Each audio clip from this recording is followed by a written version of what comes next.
అందరికీ నమస్కారం. ప్రస్తుత రాజకీయ అంశాల మీద మనతో పాటు చర్చలో పాల్గొంటున్నారు సీనియర్ జర్నలిస్ట్ ఉప్పాల లక్ష్మణ్ గారు. సార్తో మాట్లాడదాం, మరిన్ని విషయాలు తెలుసుకుందాం. నమస్కారం లక్ష్మణ్ గారు. నమస్తే సార్. ఏబిన్ ఆంధ్రజ్యోతిలో ఎవరైతే ఆర్కే గారు ఎవరైతే ప్రోగ్రాంలో వచ్చిన కొన్ని వ్యాఖ్యలు ఏదైతే ఉన్నాయో వైసీపీ దాని మీద నిరసన వ్యక్తం చేస్తుంది. ఒక జర్నలిస్టు విలువలని పోగొట్టుకుంటున్నారని కూడా వాళ్ళు మాట్లాడుతున్న పరిస్థితి కనపడుతుంది.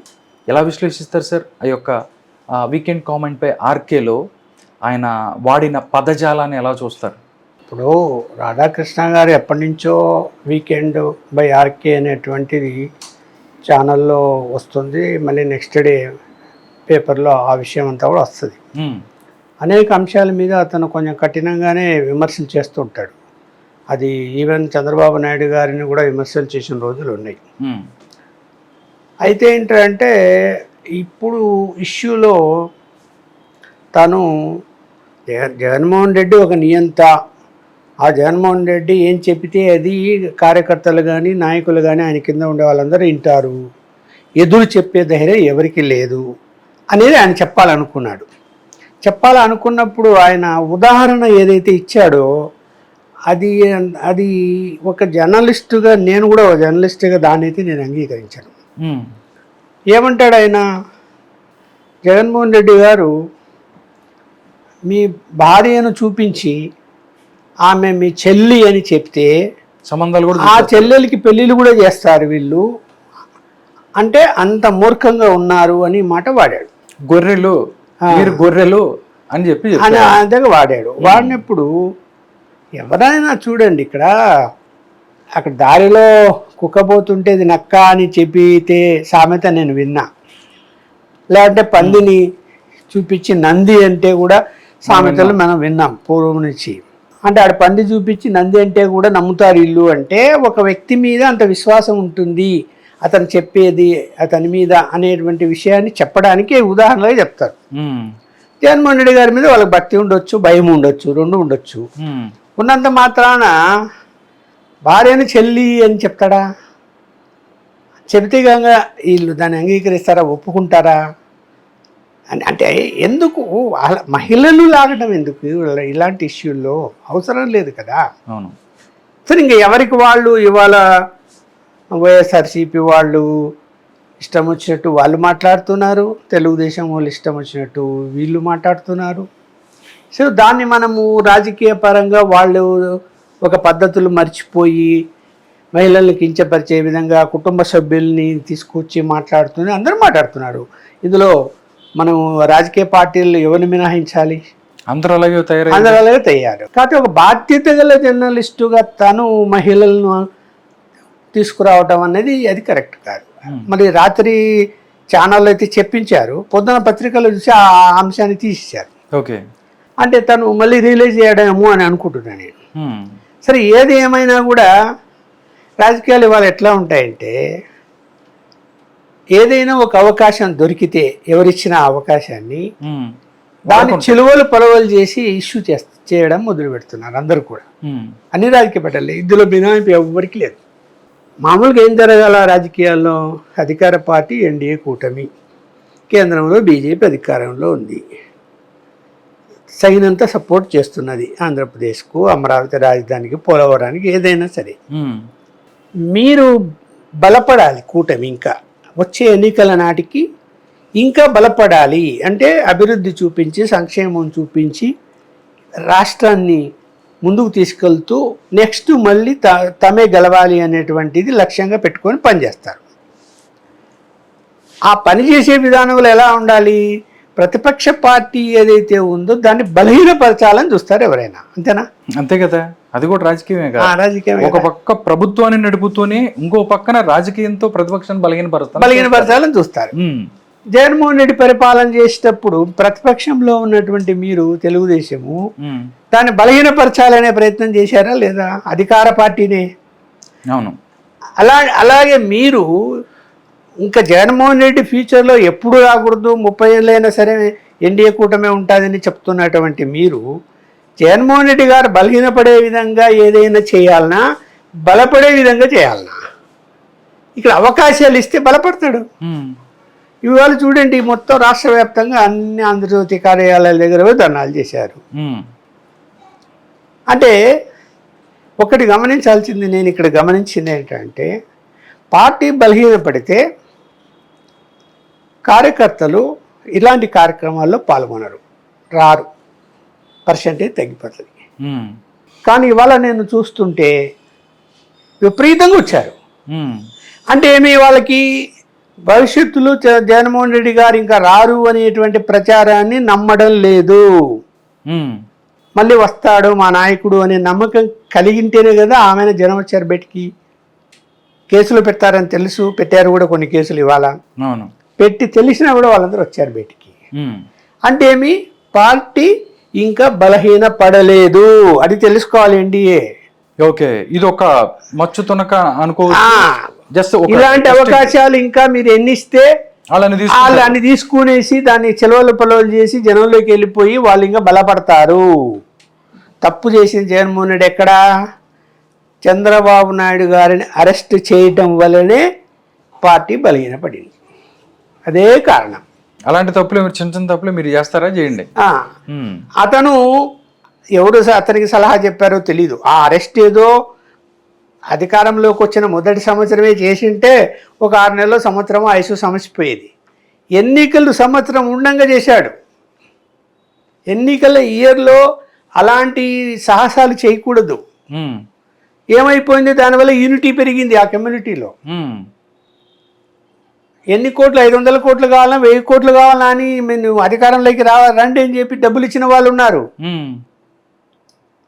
అంటే నువ్వయి విడిదీయాలని చూసావు ఆ కమ్యూనిటీని, నీ వైపు తిప్పుకోవాలని చూసావు, వాళ్ళకి మంత్రి పదవులు ఇచ్చావు, వాళ్ళ దగ్గరికి తీసావు. కానీ యూనిటీ ఒకటే ఎట్లా అయ్యారు మరి? నువ్వు చిన్న పొరపాటు చేశాడు, ఆ దెబ్బతో వాళ్ళు ఏకమయ్యారు అయ్యారు కదా. అంటే అలాంటివి వ్యవహారాలు ఇప్పుడు జరగచ్చా? ఇట్లా అవకాశాలు ఇవ్వచ్చా? ఇప్పుడు ఒకప్పుడు చంద్రబాబు నాయుడు గారు సహాయం చేయటం వల్లనే ఆంధ్రజ్యోతి రాధాకృష్ణ రిపోర్టర్గా ఉన్న ఆయన ఆ పత్రికకు ఓనర్ అయ్యాడు. అందరికీ తెలిసిన విషయమే. అంత మాత్రాన చంద్రబాబు నాయుడు గారు దాన్ని ఓన్ చేసుకోకూడదు. ఇప్పుడు ఎవరో రకరకాల రాజకీయాలు ఉన్నప్పుడు సాయం చేయమని అందరూ పోతుంటారు, ఎవరికో సాయం చేస్తావు, చేసినంత మాత్రాన ఓన్ చేసుకోకూడదు. అలాగే ఈయన కూడా నా కులము ఆయన కులం ఒకటే, నాకేదో ఆర్థిక సాయం చేశాడు కదా అని చెప్పి అంతగా బొక్కాబొర్ల పడిపోయి దండం పెట్టేసి రోజు డబ్బా కొట్టుకుంటూ పోతే కరెక్టేనా? అది కాదు కదా. సాక్షి మీద చెప్తారు ఇప్పుడు, అదే కదా. అరే సాక్షి ఆయన పేపర్ అండి, పార్టీ పేపర్ ఆయన పెట్టుకున్నాడు. ఆ రాజకీయ పార్టీ ఆ పేపర్ పెట్టుకుంది. పేపర్ ఓనర్లు ఎవరు? పార్టీ కూడా అయింది. పేపర్ ఓనర్లు ఎవరు? వాళ్ళే కదా. వాళ్ళకి డబ్బా కొట్టుకో ఎవరు కొడతారు వాళ్ళు? నీ పేపర్ తెలుగుదేశానికి కాదు కదా. ఆంధ్రజ్యోతి కానీ టీవీ5 కానీ తెలుగుదేశం పేపర్లా, తెలుగుదేశం ఛానల్లా కాదు కదా. కానప్పుడు కొన్ని లిమిట్స్ ఉంటాయి కదా, కొన్ని విలువలు కూడా పాటించాలి కదా. అన్నీ పాటించలేకపోయినా ఇవాళ ఏమీ పాటించడం లేదు. ఏదో జరిగిపోతుంది, అయిపోయింది, అది అయిపోయింది, ఇది అయిపోయింది అని చెప్పి చెప్తున్నారు. సరే, ఇప్పుడు ఇంత ఇష్యూ ఎందుకు వచ్చింది? మీరు అన్నట్టు జగన్మోహన్ రెడ్డి గారు ఓ సూచన చేశారు, మావిగన్. ఇక్కడ మావిగన్ అనేటువంటిది ఆయన ఏదో ఏ పేరు, ఈ రాజధానికి అమరావతి పేరు ఆయనకు ఇష్టం లేదు మొదటి నుంచి ఆ పేరు. తర్వాత ఒక సామాజిక వర్గమే బాగుపడుతున్నది అనేది ఆయన మైండ్లో ఉండిపోయింది ఆ రాజధాని వలన. సో తను అమరావతి అనే పేరు వాడడానికి ఇష్టం లేక తను 3 జిల్లాల యొక్క మొదటి అక్షరాలను, ఇంగ్లీష్ అక్షరాలను తీసుకొని తను సరదాగానో లేకపోతే వ్యంగ్యంగా అంటే ట్రై చేశాడు. ఆయన మాట్లాడాడు, పెట్టుకోండి అని అన్నాడు. పెట్టుకుంటామా అక్కడ పెట్టుకోకండి అంటే పెట్టుకుంటారు ఎవరైనా అట్లాంటి పదాలు? ఆయన అసలు ఆ వ్యంగ్యంగా అలాంటి పదాలు జోడించి అనకూడదు. ఖచ్చితంగా అది మూర్ఖపు మాటలు, లేకపోతే కనుక జోకర్ మాటలు అని నేనైతే అంటా. అయ్యా బాబు, ఈ 3 కలుపుకుంటే కనుక మంచి రాజధాని అవుతుందయ్యా, కావాలంటే మీరు అవునండి అవన్నీ వదిలేయి, ఇక్కడ ఈ అమరావతి వదిలో నువ్వు మావిగన్ను వదిలేయి, ఇది విజయవాడ ఉమ్. సెంటర్లో ఉంది. అటువైపు 70 కిలోమీటర్లు మచిలీపట్నం, ఇటువైపు 40 కిలోమీటర్లు గుంటూరు. గుంటూరు ఉన్నప్పుడు విజయవాడ రాజధాని పెట్టండి అనొచ్చు కదా. అయిపోద్ది. విజయవాడ రాజధాని పెట్టేసి మీరు అటు 70 కిలోమీటర్ల పరిధిని తీసుకోండి రాజధాని పరిధిలోకి, ఇక్కడ ఇటు 40 కిలోమీటర్లు తీసుకోండి రాజధాని పరిధిలోకి. అటు 70 కిలోమీటర్లు రాజధాని పరిధిలోకి తీసుకోవడం వల్ల పోర్ట్ వస్తుంది, అవును, హైవేలు వస్తాయి. ఇప్పుడు బాంబేకి పోర్ట్ ఉంది, సముద్ర తీరంలో ఉంది. చెన్నై సముద్ర తీరంలో ఉంది. దానివల్ల ఆర్థికంగా అవి అభివృద్ధి చెందాయి. కాబట్టి మనకు కూడా ఒక పోర్ట్ ఉండాలి, మనకు కూడా సముద్ర తీరం ఉంది. కాబట్టి ఉన్నప్పుడు 110 కిలోమీటర్లు పెద్ద దూరం కాదు. ఇప్పుడు ఇవాళ హైదరాబాద్ 150 కిలోమీటర్లు విస్తరించుతోంది. అది 110 కిలోమీటర్లు ఎక్కువేం కాదు కదా. అలా సలహా ఇచ్చిండాల్సిందే ఆయన. అలా ఇవ్వకుండా అదేంటో పిచ్చి చేష్టలు వ్యవహారాలు, మచిలీపట్నంలో ఎంఏ తీసుకున్నాము, విజయవాడలో విఐ తీసుకున్నాము, గుంటూరులో జియుఎన్ తీసుకుంటామని అతను వ్యంగ్యంగా మాట్లాడడం అనేది కరెక్ట్ కాదు. ఇప్పుడు సలహా ఇచ్చేటప్పుడు జోకులు అవసరమా? సీరియస్ మ్యాటర్ అది. సీరియస్ మ్యాటర్లో నువ్వు ఇచ్చే సలహా కూడా మంచి సలహానే, నేనైతే ఒప్పుకుంటున్నా. ఖచ్చితంగా అది మంచి సలహానే. నువ్వు ఆ పని ఈయనే చేసి ఉంటే కనుక, అప్పుడు అసలు నీకు అధికారం ఇచ్చినప్పుడు నువ్వే చేసి ఉంటే ఆ పాడుపడిన 4 భవనాలు, సెక్రటరియట్లు ఏదన్నా వేరే కార్యాలయాలకు ఉపయోగించుకొని విజయవాడ లేపేసింటే అయిపోయింది కదా. విజయవాడ పక్కన బోలెడు స్థలాలు నువ్వే చెప్తున్నావు, నాగార్జున యూనివర్సిటీ అన్నీ ఉన్నాయని. అక్కడ రాజధాని పెట్టేసింటే అయిపోయింది కదా. నువ్వు కాదు, నా విశాఖపట్నం వంటివి ఆ రోజు అదొక గోల. నువ్వు 3 రాజధానులు అంటివి, నువ్వేం చేయలేకపోతేవి. కోర్టులు, కేసులు అన్నీ వచ్చా. కామెడీ ఎందుకు? ఈ కామెడీను లేకపోతే మూర్ఖపు మాటలు అవసరం లేదు. మంచిగానే చెప్పు, ఏం తప్పలేదు. ఒకవేళ అంతగా నువ్వు కరెక్ట్గా నిర్ణయం తీసుకొని ఉండింటే, మళ్ళీ మేము అధికారం లేకొస్తే నేను మచిలీపట్నం టు గుంటూరు రాజధాని చేస్తాను, తప్పలేదు. ఆడేం భవనాలు కడితే ఉంటాయి, రాజధాని ఆడు ఉంటుంది. పరిధి పెంచు, అంతే కదా. నువ్వు చేయాల్సిన పని ఏంటి? పరిధి పెంచు. ఎవరొద్దన్నారు? పెంచుకుంటా పరిధి పెంచుతాం, రాజధాని పరిధి అంటే ఎవరు వద్దంటారా? రాష్ట్రం యొక్క ఇష్టం అది, రాష్ట్ర నిర్ణయం ఉంటుంది. కేంద్రం ఏం జోక్యం చేసుకోవడానికి లేదు దాంట్లో, ఓకే, పరిధి పెంచుకోవడానికి. సో ఇవన్నీ టెక్నికల్గా ఏమీ లేకుండా ఏదో అపాస్యంగా ఏదో మాట్లాడేసుకొని దాని మీద ఇలా అన్నాడని చెప్పి దాని మీద వీళ్ళందరూ కూడా మావిగన్ అనేటువంటి తీసుకొని వీళ్ళు స్టేట్మెంట్లు ఇవ్వడము, వీళ్ళు ట్రోల్ చేయటము ఇవన్నీ జరిగేసరికి మన మిత్రుడు రాధాకృష్ణ ఆయన ధోరణిలో ఆయన రాశాడు. అది ఇష్యూ వాళ్ళ చేతిలో పెట్టాడు. అసలు మెయిన్ ఇష్యూ పక్కకి వెళ్ళిపోయి ఇది వచ్చేసి తప్పకుండా ఇష్యూ దొరికితే ఎందుకు వదులుతారండి? రాజకీయ పార్టీలు ప్రత్యేకించి ప్రతిపక్ష పార్టీ ఖచ్చితంగా ఏదో గోల్ చేస్తుంది. ఇక్కడ ఏంటంటే ఈ అన్నిటికీ మించి ఆయన ఆ సలహా చెబుతూనే అవినీతి గురించి చెప్పాడు జగన్మోహన్ రెడ్డి. ఇవాళ వాళ్ళ నాయకులు కూడా మాట్లాడుతున్నారు. ఏమంటున్నాడు? దాదాపు 34,000 కోట్ల పైన పనులు జరుగుతున్నాయి ఇప్పుడు. అడ్వాన్స్ మొబిలైజేషన్ కింద 6,000 కోట్లు ఇచ్చారు, 10% అట్లా చూసుకొని. అంటే మొత్తం అది 50,000-60,000 కోట్ల వర్కులు. కొన్ని టెండర్లు అవన్నీ కంప్లీట్ చేసుకొని 34,000-40,000 వరకు వర్క్ ఆర్డర్లు ఇచ్చారు అని అనుకుంటున్నాను నేను. దాంట్లో 10% మొబిలైజేషన్ అడ్వాన్స్ ఇచ్చినప్పుడు 8% తీసుకున్నారు వీరు అంటున్నాడు ఆయన. అంటే చిన్న విషయం కాదు, అది చాలా పెద్ద విషయం అది. సరే, ధరలు పెంచారు, విపరీతంగా రేట్లు పెంచేసి కాంట్రాక్టర్లు అప్పగిచ్చారు, పెద్ద ఎత్తున అవినీతి ఉంది అన్నప్పుడు మీడియా పర్సన్స్ ఆయన చివరిలో మరి అంత పెద్ద అవినీతి జరుగుతుంది, ఇప్పుడు మీరేం చేస్తారని అడిగారు. ఎవరో రిపోర్టర్ అడిగితే జగన్మోహన్ రెడ్డి ఏమంటాడు? అంత కుమ్మక్క అయిపోయారు అందరు కలిసి, మేమేం చేయగలుగుతాం ఇప్పుడు? మేము అధికారంలోకి వచ్చినప్పుడు మేము కఠిన చర్యలు తీసుకుంటాము, వాళ్ళని జైల్లో పడేస్తాము అన్నాడు. అది కరెక్ట్ కాదు. నువ్వు అధికారంలోకి వస్తావు రావు ఎవరు చెప్పారు? ఇప్పుడు ఒకవేళ నువ్వు రాలేదు అనుకో అంటే వాళ్ళు వదిలేస్తావా? రేపు నువ్వు అధికారం రాలేదు అనుకుందాము అంటే నువ్వు వదిలేస్తావా వాళ్ళని? ఇప్పుడు అంటే హాయిగా తినేసి కూర్చోండి అని చెప్తావా? హాయిగా తినేసి కూర్చుంటే 3 సంవత్సరాల తర్వాత వాళ్ళు దొరుకుతారా నీకు? అసలు ఆడెక్కడ ఉంటాడు రేపుడికి? ఎవరో మరి ఎవరెవరు ఆ రోజు ఇవాళ అవినీతి జరుగుతుంది అంటున్నప్పుడు నువ్వు నిఘా పెట్టు, నువ్వు పట్టుకో, ఎక్కడేం జరుగుతుందో చూడు, ఇవాళ పర్చేజెస్ ఏంటి, టెండర్ అగ్రిమెంట్ ఏంటి, ఏం వర్కులు జరుగుతున్నాయి, నీకు నెట్వర్క్ ఉంది, కార్యకర్తలు ఉన్నారు, నీకు నీ చేతిలో ఇంజనీర్లు ఉన్నారు, నీ చేతిలో గవర్నమెంట్ ఆఫీసర్లు కొంతమంది ఇప్పటికి ఉన్నారు. ఉన్నప్పుడు నువ్వు ఇదిగో చూడు ఇంత పెద్ద అవినీతి జరుగుతున్నదని ఆరోపణ చేయటం కాదు, ఆధారాలు బయట పెట్టాలి. బయట పెడితే అప్పుడు చిక్కుల్లో పడతారు ఎన్డీఏ కూటమి. చిక్కులో పడుతుంది కదా ప్రభుత్వం. కాదయ్యా, అక్కడ జరుగుతున్న పనికి దాని విలువ ₹1,00,00,000 అయితే నువ్వు 1,80,00,000 2 కోట్లకు ఇస్తే తెలిసిపోదు, అక్కడ తెలుస్తుంది కదా, బయటపడదు. అవును, తెలిసిపోతుంది కదా, నువ్వు పెట్టు నేను తర్వాత చూసుకుంటానంటే అంటే ఏంటి? ఇక్కడ నీకు ధైర్యం లేదా?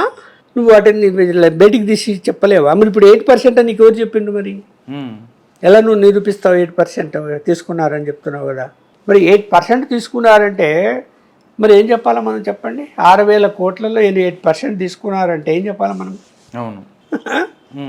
కాబట్టి ఇక్కడ ఆరోపణలు చేసినప్పుడు ఆధారాలు చూపి ప్రభుత్వాన్ని ఇరకాటంలో పెట్టాలి, కానీ ప్రతిపక్షం మేము అధికారంలోకి వచ్చినాక చూసుకుంటాం అనేది అనకూడదు. ఆయన అప్పుడు వస్తావా రావా రాజకీయాలు అప్పుడు ఎట్లుంటాయి ఎవరికి తెలీదు, తెలుసా?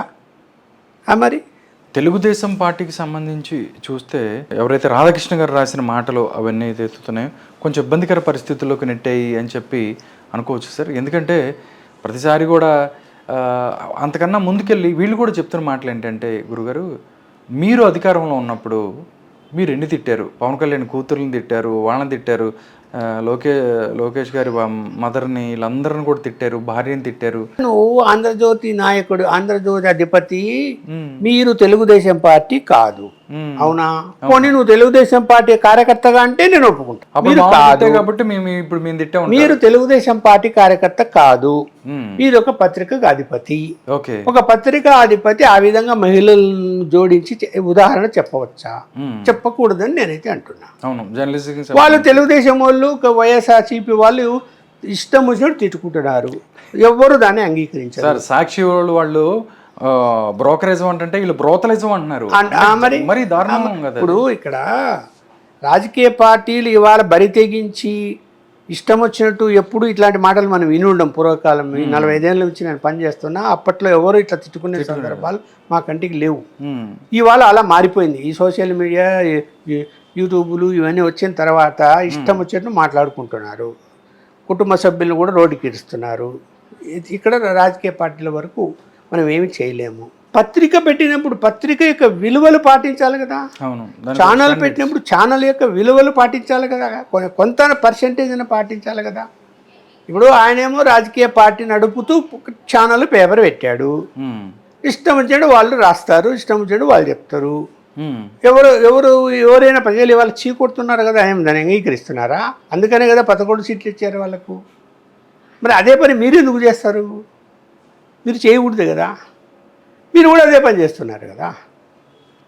మరి ఇప్పుడు ఆయన ఓకే, తను ఏదో ఆలోచించి ఉదాహరణ చెప్పడానికి అలాంటి ఉదాహరణ చెప్పాడు అనుకుందాం, ఒక పత్రికాధిపతి, ఆ స్వేచ్ఛ ఉంది అనుకుందాం. ఇవాళ మీరు ఆయన్ను సోషల్ మీడియాలో కానీ లేకపోతే ఇవాళ జరుగుతున్న ధర్నాలలో కానీ అసలు ఆయన్ని తిట్టుతున్నారు కదా. సార్ వీళ్ళు కూడా అంటున్నారు కదా సార్, నువ్వు ఎవరో డాక్టర్ అమ్మాయికి నీకు అక్రమం, అదే ఆయన్ని చేయొచ్చా? లేడీయే కదా, ఆయన్ని మాట్లాడచ్చా? కుటుంబ విషయాలన్నీ ఎత్తచ్చా, తీసుకురావచ్చా? తీసుకొస్తున్నారు కదా వైఎస్ఆర్సీపీ వాళ్ళు, తప్పు కదా అది. ఇప్పుడు మీరు సబ్జెక్ట్ వరకే కన్ఫైన్ కాండి. ఆయన ఆ మాట అనడం తప్పు, నిరసన వ్యక్తం చేశారు. లేదంటే మీరు ఖచ్చితంగా దాని మీద కోర్టుకు పోవచ్చు, లేదంటే press council of India complaint చేయొచ్చు, లేదంటే బ్రాడ్కాస్టింగ్ ఫెడరేషన్కు కంప్లైంట్ చేయొచ్చు, ఏమైనా చేసుకోవచ్చు, ఎవ్వరు కాదంటారు. మరి మీరు ఇవాళ పత్రికా స్వేచ్ఛకు భంగం కలిగే విధంగా ఒక పత్రికా అధిపతిని, పత్రికలో పనిచేసే విలేకరులందరినీ భయపడే విధంగా వ్యవహరిస్తారా? కరెక్ట్ కాదు కదా అది.